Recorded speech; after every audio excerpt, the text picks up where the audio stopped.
I am confused. Being philosophically consistent and being a very honest person, I'm sure you can tell me where God came from.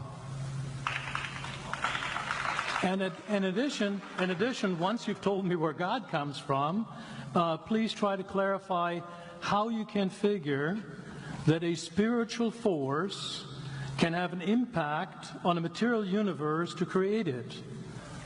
You got 5 minutes. Now, I just want to know which question. That's all right. You may take the rest of the minute. We're supposed to do one question at a time. Which one would you like?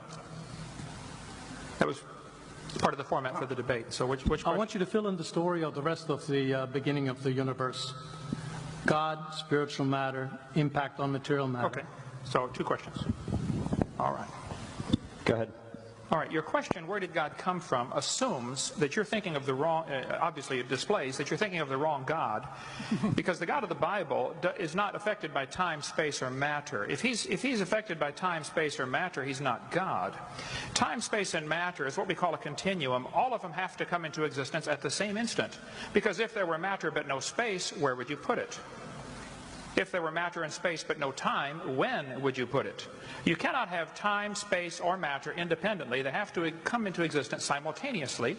The Bible answers that in 10 words. In the beginning, there's time. God created the heaven, there's space, and the earth, there's matter. So you have time, space, matter created, a trinity of trinities there. Just, time is past, present, future. Space has length, width, height. Matter has solid, liquid, gas. You have a trinity of trinities created instantaneously. And the God who created them has to be outside of them. If he's limited by time, he's not God. The guy who created this computer is not in the computer. He's not running around in there changing the numbers on the screen, okay? The God who created this universe is outside of the universe. He's above it, beyond it, in it, through it. He's unaffected by it.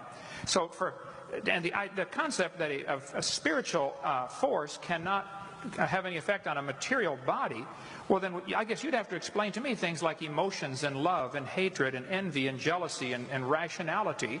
I mean, if your brain is just a random collection of chemicals that form by chance over billions of years, how on earth can you trust your own reasoning processes and the thoughts that you think? Okay, so your question, where did God come from, is assuming a limited God. And that's your problem. The God that I worship is not limited by time, space, or matter. If I could fit the infinite God in my 3-pound brain, he would not be worth worshiping, that's for certain. So that's the God that I worship. Thank you.